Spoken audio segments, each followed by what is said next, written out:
Hi everybody, it's Karina again. I'm just putting up a part 2 to the part 1 video that I uploaded yesterday on biblical dating in comparison with secular dating styles, and it was focused on the kind of toxic dating culture that we seem to have adopted even as Christians.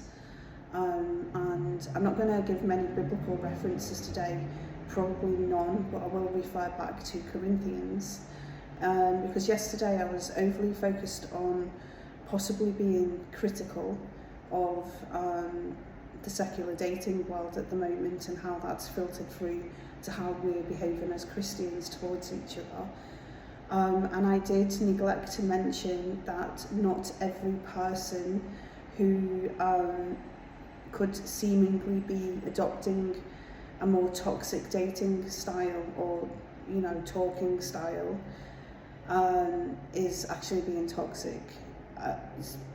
It's usually because the person is extreme introversion. Like if you have a very, very introverted person, they generally often prefer to communicate in much smaller doses, or may need more time to recharge, so they might not respond quickly or frequently in text conversations. And as an introvert myself, I have to really like somebody a lot for me to reach out, to be honest. Like, I'm terrible at reaching out to people, friends, potential romantic interests. It's always the same. So unless I really do like a person, then I'm not gonna make too much effort, which is pretty bad. But then also I have ASD, which is autism spectrum disorder. For me, it's been a recent diagnosis, very late one. It's come very late in life. So I can go off my experience with this in terms of letting you guys know that. And it differs from person to person, from neurodivergent person to introvert to extrovert, but you would expect an extrovert to be very open with communication, so if they're suddenly not, then you can say, oh, they're probably employing toxic dating tactics.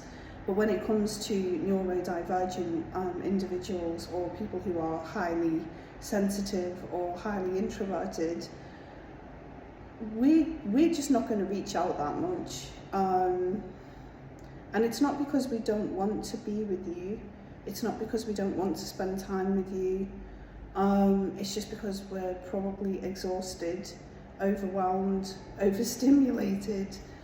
So it brings me back to Corinthians 1, and that is, be patient, be kind, love is patient, love is kind.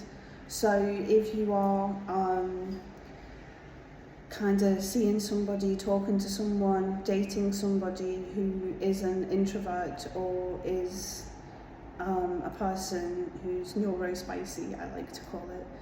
I call myself neurospicy, but someone with ASD or ADHD or whatever else falls under the neurodivergence umbrella, be patient and be kind, because they're probably under a lot more pressure than you think. There's the not having the energy to be with people, not quite having the energy to communicate as much. So it doesn't really, not constantly texting, for example, it doesn't really reflect disinterest, it's just part of the need for personal space. So for someone with ASD, for example, also there's difficulty in interpreting social norms. So it doesn't really imply malicious intent or manipulation. And I really should have highlighted that yesterday. But I didn't make any real notes apart from the scriptural references.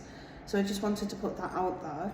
Like, if you are a Christian or even a secular person and you are having a romantic tangle with somebody, whether that's just the talking stage, the dating stage, or you're leading towards marriage, you're going to have a lot of patience and a lot of kindness.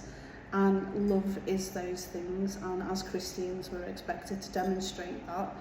So even if we might be hurt, I mean, I know for me, I can, even though I have neurodivergence, I can still be pretty bummed out if the person I'm talking to just seems to be more introverted than me and needs more space than me, and it's like, it can hurt. But again, that's where we have to employ patience and kindness, because that's what love is.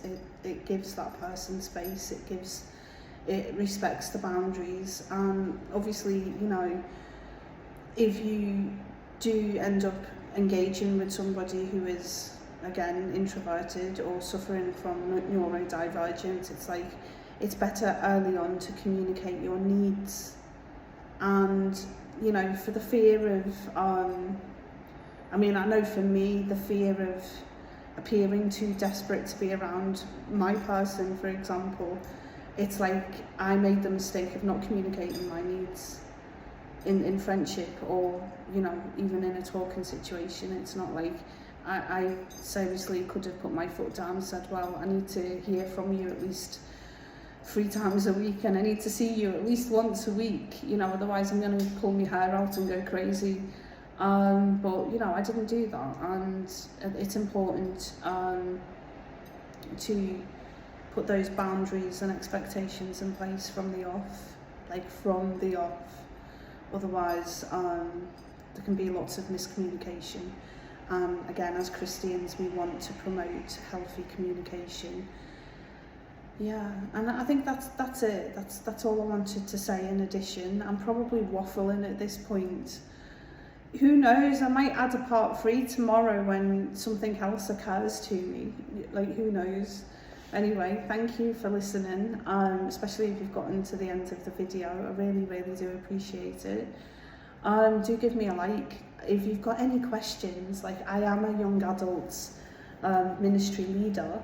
So if you do have questions, you can pop them in the comments, and I'll try my best to answer, or I can make another video on the topic that you suggest. It's entirely up to you. I mean, I'm here if anybody needs any advice or whatever.